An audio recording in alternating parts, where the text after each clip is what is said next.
Thank you very much. Chancellor Kohl, Governing Mayor Deepkin, ladies and gentlemen, 24 years ago, President John F. Kennedy visited Berlin. And speaking to the people of this city and the world at the City Hall, well, since then, two other presidents have come, each in his turn, to Berlin. And today, I myself make my second visit to your city.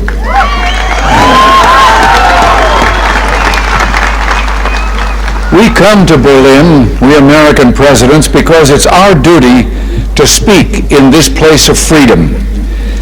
But I must confess, we're drawn here by other things as well, by the feeling of history in this city, more than 500 years older than our own nation, by the beauty of the Grunwald and the Tiergarten, most of all, by your courage and determination.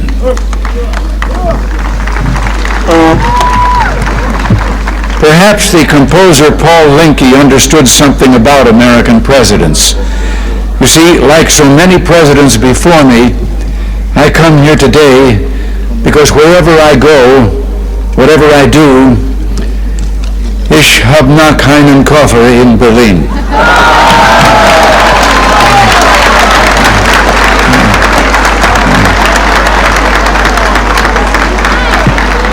Our gathering today is being broadcast throughout Western Europe and North America. I understand that it is being seen and heard as well in the East. To those listening throughout Eastern Europe, I extend my warmest greetings and the goodwill of the American people. To those listening in East Berlin, a special word. Although I cannot be with you, I address my remarks to you just as surely as to those standing here before me. For I join you as I join your fellow countrymen in the West in this firm, this unalterable belief, es gibt nur ein Berlin.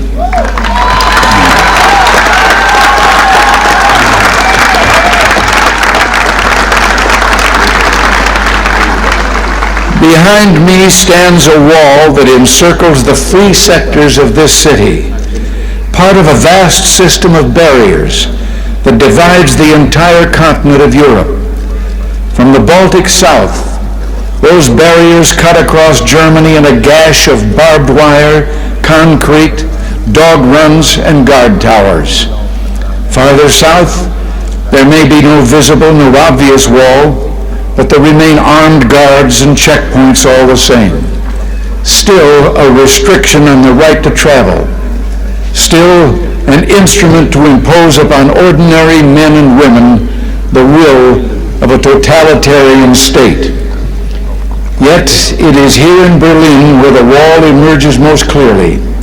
Here, cutting across your city, where the news photo and the television screen have imprinted this brutal division of a continent upon the mind of the world.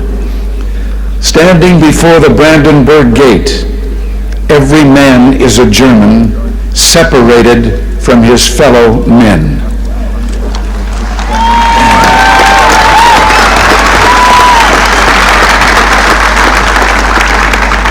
Every man is a Berliner, forced to look upon a scar.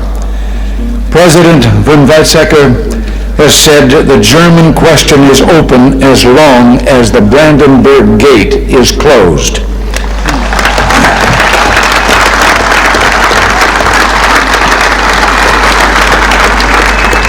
But today I say, as long as this gate is closed, as long as this scar of a wall is permitted to stand, it is not the German question alone that remains open, but the question of freedom for all mankind.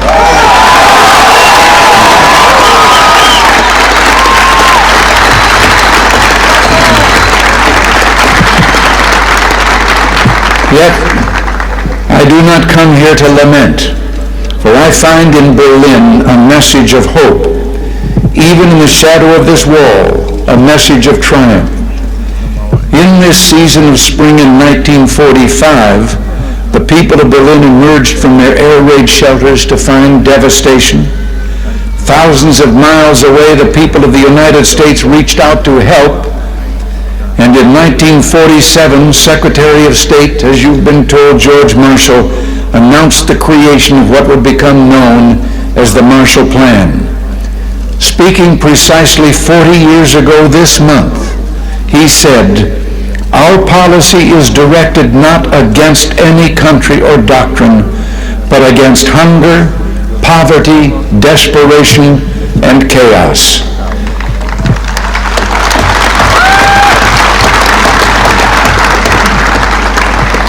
In the Reichstag a few moments ago, I saw a display commemorating this 40th anniversary of the Marshall Plan. I was struck by the sign on a burnt-out, gutted structure that was being rebuilt. I understand that Berliners of my own generation can remember seeing signs like it dotted throughout the western sectors of the city.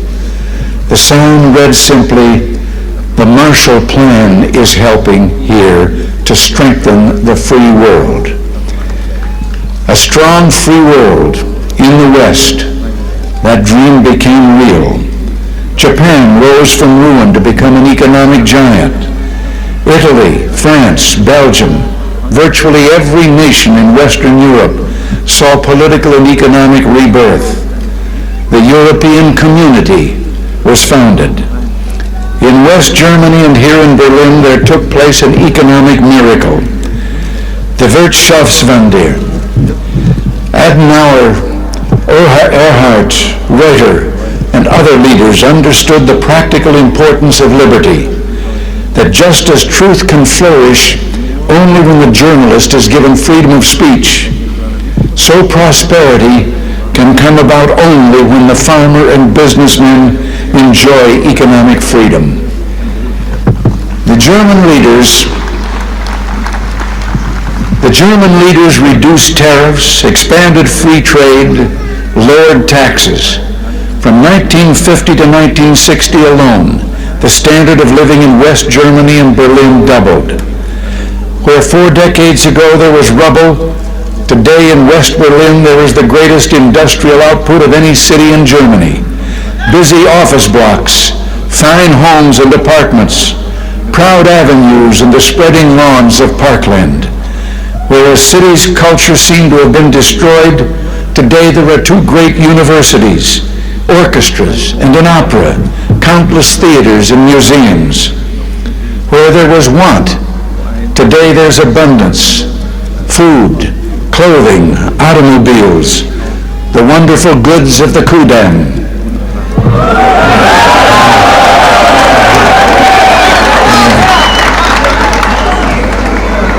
From devastation, from utter ruin, you Berliners have in freedom rebuilt a city that once again ranks as one of the greatest on earth.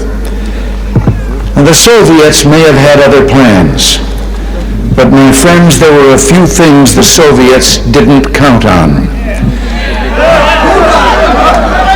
Berliner Herz, Berliner Humor, ja und Berliner Schnauzer.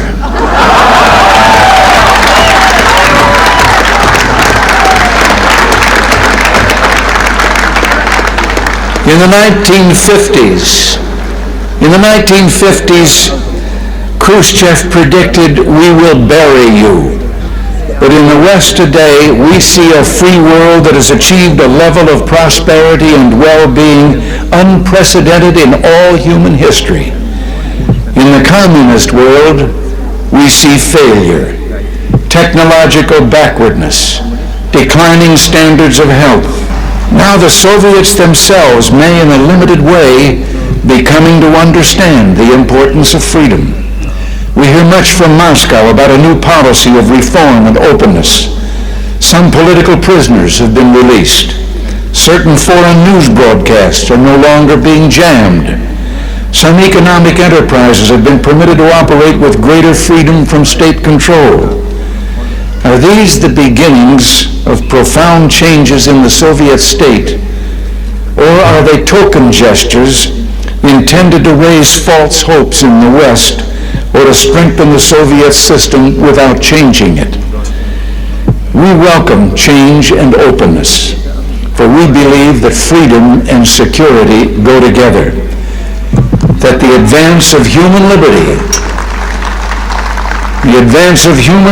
can only strengthen the cause of world peace. There is one sign that the Soviets can make that would be unmistakable, that would advance dramatically the cause of freedom and peace. General Secretary Gorbachev, if you seek peace, if you seek prosperity for the Soviet Union and Eastern Europe, if you seek liberalization, come here to this gate. Mr. Gorbachev, open this gate.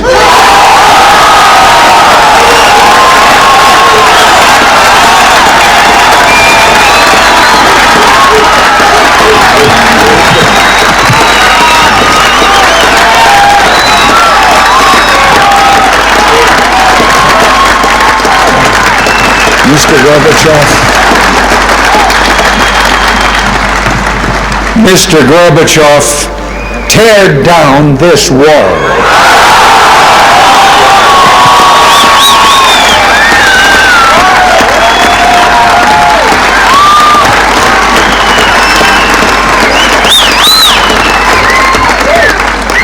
I understand the fear of war and the pain of division that afflict this continent, and I pledge to you my country's efforts to help overcome these burdens. To be sure, we in the West must resist Soviet expansion. So we must maintain defenses of unassailable strength. Yet we seek peace, so we must strive to reduce arms on both sides. Beginning 10 years ago, the Soviets challenged the Western alliance with a grave new threat. Hundreds of new and more deadly SS-20 nuclear missiles, capable of striking every capital in Europe. The Western Alliance responded by committing itself to a counter-deployment. Unless the Soviets agreed to negotiate a better solution, namely the elimination of such weapons on both sides, for many months, the Soviets refused to bargain in earnestness. As the alliance in turn prepared to go forward with its counter-deployment, there were difficult days of protests, like those during my 1982 visit to this city. And the Soviets later walked away from the table. But through it all, the alliance held firm. And I invite those who protested then, I invite those who protest today to mark this fact. Because we remain strong, the Soviets came back to the table.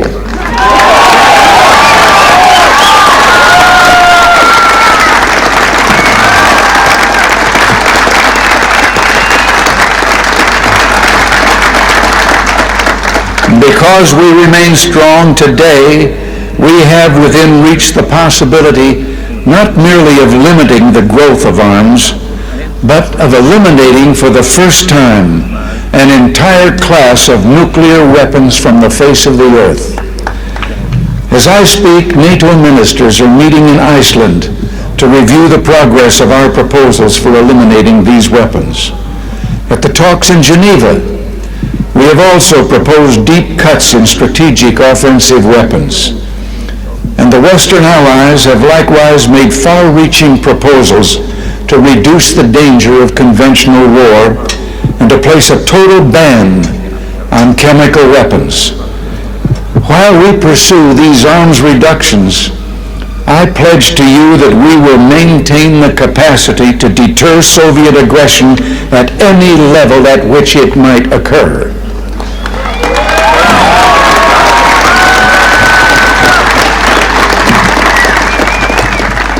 And in cooperation with many of our allies, the United States is pursuing the Strategic Defense Initiative, research to base deterrence not on the threat of offensive retaliation, but on defenses that truly defend, on systems, in short, that will not target populations, but shield them. By these means, we seek to increase the safety of Europe and all the world. But we must remember a crucial fact. East and West do not mistrust each other because we're armed. We're armed because we mistrust each other.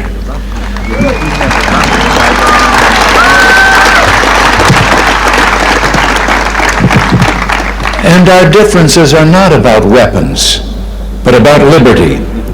When President Kennedy spoke at the City Hall those 24 years ago, freedom was encircled. Berlin was under siege. And today, despite all the pressures upon this city, Berlin stands secure in its liberty, and freedom itself is transforming the globe.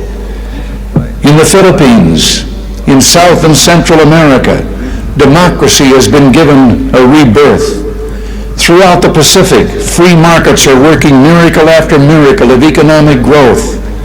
In the industrialized nations, a technological revolution is taking place, a revolution marked by rapid, dramatic advances in computers and telecommunications.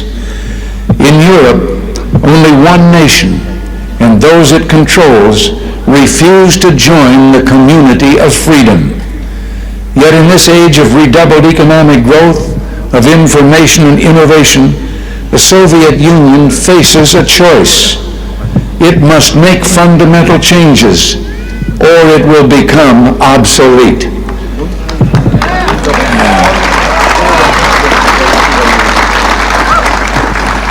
Today, thus represents a moment of hope. We in the West stand ready to cooperate with the East to promote true openness, to break down barriers that separate people, to create a safer, freer world. And surely there is no better place than Berlin, the meeting place of East and West, to make a start.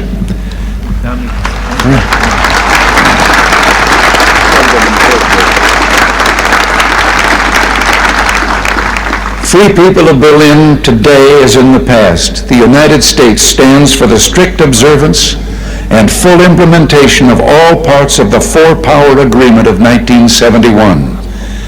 Let us use this occasion, the 750th anniversary of this city, to usher in a new era, to seek a still fuller, richer life for the Berlin of the future. Together, let us maintain and develop the ties between the Federal Republic and the western sectors of Berlin, which is permitted by the 1971 agreement. And I invite Mr. Gorbachev, let us work to bring the eastern and western parts of the city closer together so that all the inhabitants of all Berlin can enjoy the benefits that come with life in one of the great cities of the world.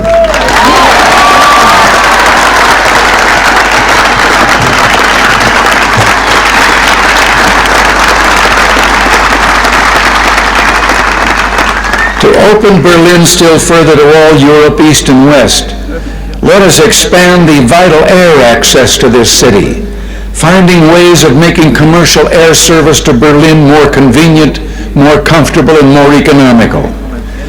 We look to the day when West Berlin can become one of the chief aviation hubs in all Central Europe. With our French and British partners, the United States is prepared to help bring international meetings to Berlin. It would be only fitting for Berlin to serve as the site of United Nations meetings, or world conferences on human rights and arms control, or other issues that call for international cooperation.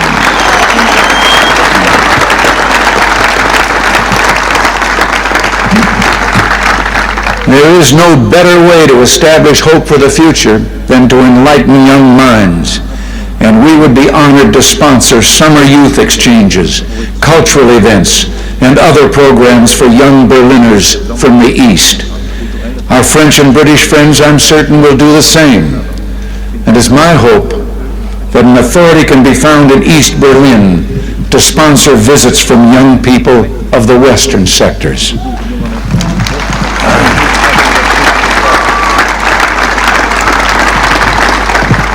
One final proposal, one close to my heart.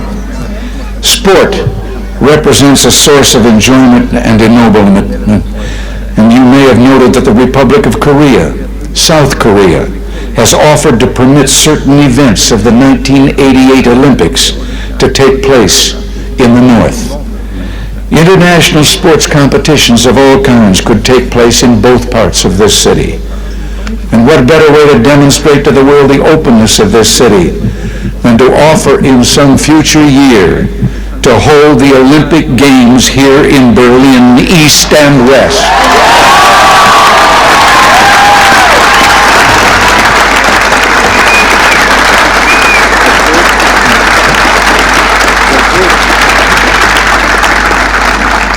In these 4 decades, as I have said, you Berliners have built a great city. You've done so in spite of threats, the Soviet attempts to impose the Eastmark, the blockade. Today, the city thrives in spite of the challenges implicit in the very presence of this wall. What keeps you here? Certainly there's a great deal to be said for your fortitude, for your defiant courage, but I believe there's something deeper, something that involves Berlin's whole look and feel and way of life, not mere sentiment. No one could live long in Berlin without being completely disabused of illusions. Something instead that has seen the difficulties of life in Berlin but chose to accept them, that continues to build this good and proud city in contrast to a surrounding totalitarian presence that refuses to release human energies or aspirations.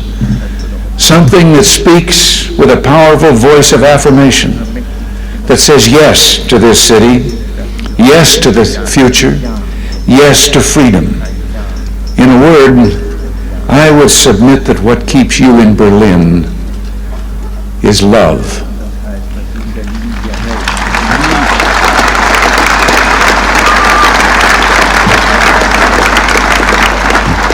Love, both profound and abiding.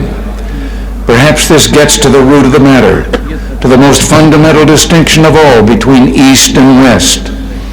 The totalitarian world produces backwardness because it does such violence to the spirit, thwarting the human impulse to create, to enjoy, to worship. The totalitarian world finds even symbols of love and of worship an affront. Years ago, before the East Germans began rebuilding their churches, they erected a secular structure, the television tower at Alexanderplatz. Virtually ever since, the authorities have been working to correct what they view as the tower's one major flaw, treating the glass sphere at the top with paints and chemicals of every kind. Yet even today, when the sun strikes that sphere that towers over all Berlin, the light makes the sign of the cross.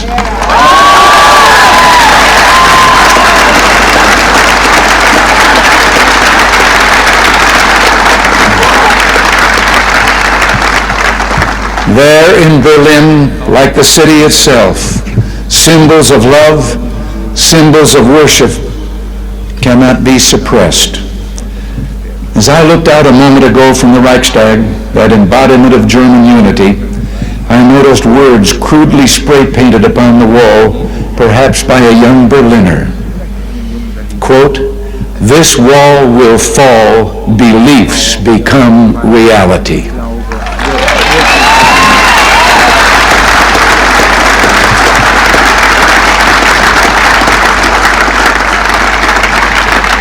Yes, across Europe this wall will fall, for it cannot withstand faith, it cannot withstand truth.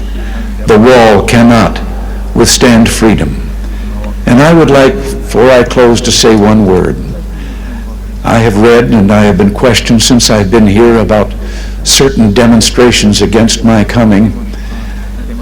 And I would like to say just one thing, and to those who demonstrate so.